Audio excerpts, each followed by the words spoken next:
Баршаларыңызға қайырлы күн. Бүгін сіздермен бірге келін үйде отырып азынан кешке дейін не істейді деген бір 2-3 күндік келіннің істейтін тірлігімен бөлісе кетейін, қарап қызықтап отырыңыздар. Ең алдымен мен бірінші тісіме келдім. 1-2 күннен бері тісім ауырып мазалап болмағасын тіске келдім, мажан тіске. Өзімнің докторым бар тұғым, бірақ ол кісі басқа жаққа ауысып кеткендіктен бір кісіге, әйел кісіге өзімді сеніп тапсырдым. Жақсы істеп шықты.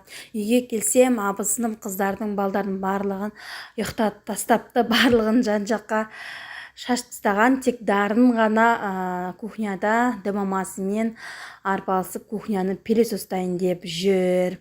Одан кейін мен қыздарды, балдарды барлығын суға түсірдім, кезекпен кезек 6-ауын шаштарын тарап, 3 қызды қайнапамның үйіне жібердім. Асан әлі ауырып әр төсекте жатыр. Одан кейін арасында мына екеуіне тамақ беріп алдым. Бұл екеуі де жағаласып, уже обедтің уақыты болған. Ауыз деген осындай болып жатыр ғой. Өстіп ауызды тазалап алайын дедім. Одан кейін Раянаның массажы келді. Раянаның массажына қасында алдап сулап отырдым. Одан кейін тамақ істедік.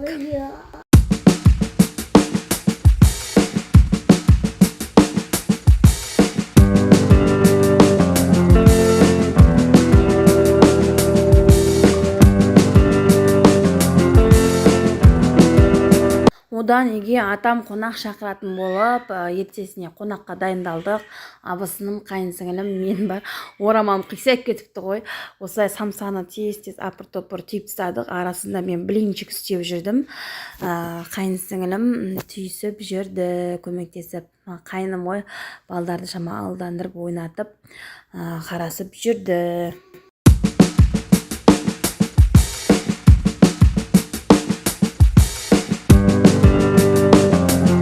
Ертесіне қазанға ет салдық. Міне бізде осындай 3 табақты ет болды. Осылай қонақтарға ұсындық. 3-ші табаққа ет енді салынады. Арасында ертеңгі күн қыздарды Қызылордада алғашқы қар жауып, Қызылордада далаға қарға ойнатқан жайымыз бар. Бізде бір ешкі туған екен.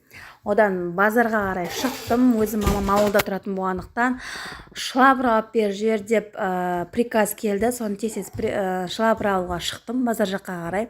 Одан үйге продукт алуға келдім. Алып келдім, үйге келсем, уже обедтің уақыты болған екен. Обед қыздардың бәрін далаға шығарып жүрді. Обед ішіп алдық. Одан кейін мына жердің барлығын кім жинайды? Әлбетте Әмина жинайды.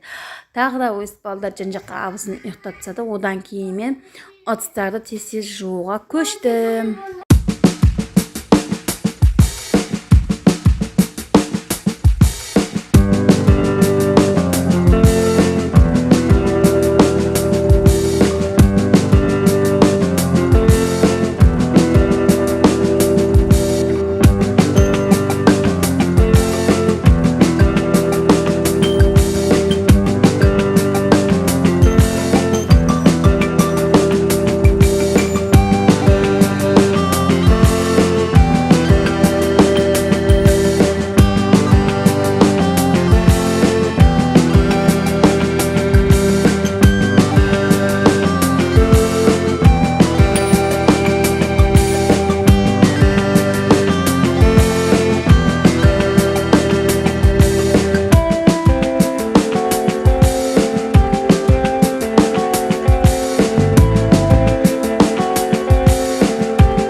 біздің 1-2 күндік тірлігі мінекей осындай, барлығына үлгіреміз, Аллаға шүкір.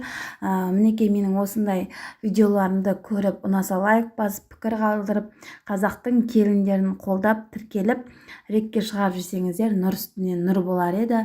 Мені тамашалағандарыңызға рахмет.